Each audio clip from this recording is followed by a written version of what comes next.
I'm Lucila Nash, and welcome to our Mental Health Holiday segment.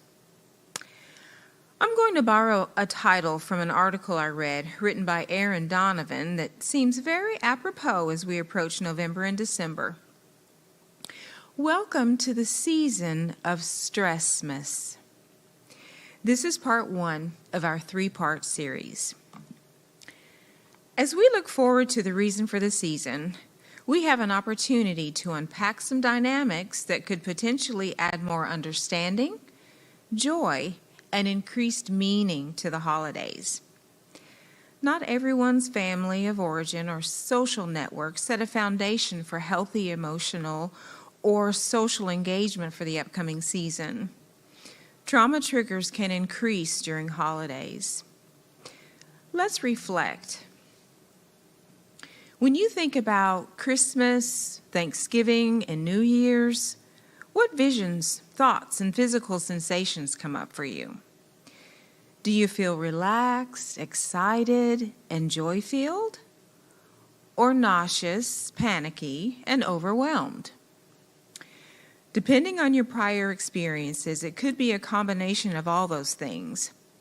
Holidays remind us of where we've been, what we've enjoyed, and what may have been lost over the course of time. Whatever the case may be, your feelings are valid. Let's dig a little deeper into this concept of triggers.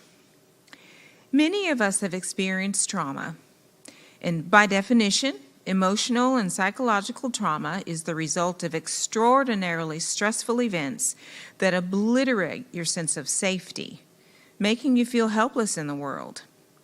Psychologically, trauma can leave you grappling with memories, anxiety, and unpleasant emotions that linger.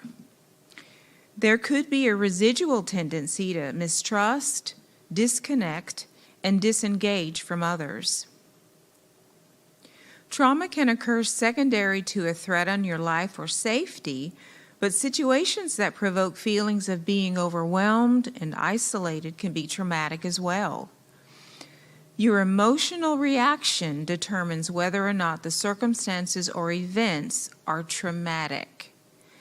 The more fearful and helpless you feel, the higher the likelihood you are going to be traumatized. Let's go over some causes of emotional and psychological trauma. These can be, for one, a one-time event. This could be an accident, injury, or a violent attack, particularly if it was unexpected or happened when you were a child. A second one can be ongoing stress that can include an environment where there's a threat of crime or violence, or reoccurring traumatic events like emotional, physical, or sexual abuse or neglect. A third can be the sudden death of a loved one, a serious childhood illness or surgery, a serious breakup, or being humiliated or disappointed by someone in a deliberately cruel way. And lastly, it can be a direct or indirect exposure to natural or man-made disasters. For example, Hurricane Helene and the devastation to life, land, and terrain, and incidents like the mass shooting in Appalachia High School in Winder, Georgia last month. Let's think about childhood trauma and its links to future trauma. The likelihood of trauma is increased when you're under a lot of stress, suffered a series of losses, or been traumatized in the past, particularly if you were a child. A childhood trauma can include an unstable or unsafe environment, parental separation, a serious illness, physical, emotional, verbal, sexual abuse or neglect, and domestic violence.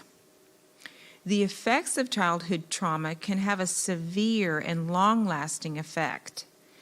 If not resolved, feeling of fear and hopelessness can carry into adulthood, which sets the foundation for future trauma. Symptoms of psychological trauma. The reactions of trauma are vast. There's no right or wrong way to think, feel, or respond to your physical or emotional reaction to trauma. There is no judgment. Whatever your responses were at the time was a normal reaction to abnormal events. Some possible emotional or psychological symptoms can include shock, denial or disbelief, withdrawing from others, feeling sad or hopeless, feeling disconnected or numb, and confusion, having a difficulty concentrating. Some physical symptoms may include insomnia or nightmares, becoming easily startled, having an edginess or agitation, and fatigue. Healing from trauma. Traumatic symptoms can last for days or months, but should reduce gradually as you process through the event and recover. It's, however, not uncommon for symptoms to reemerge if you're triggered, particularly as you approach anniversary dates and holidays. If, following a prolonged period of time, symptoms don't subside or become worse, consider reaching out to a professional.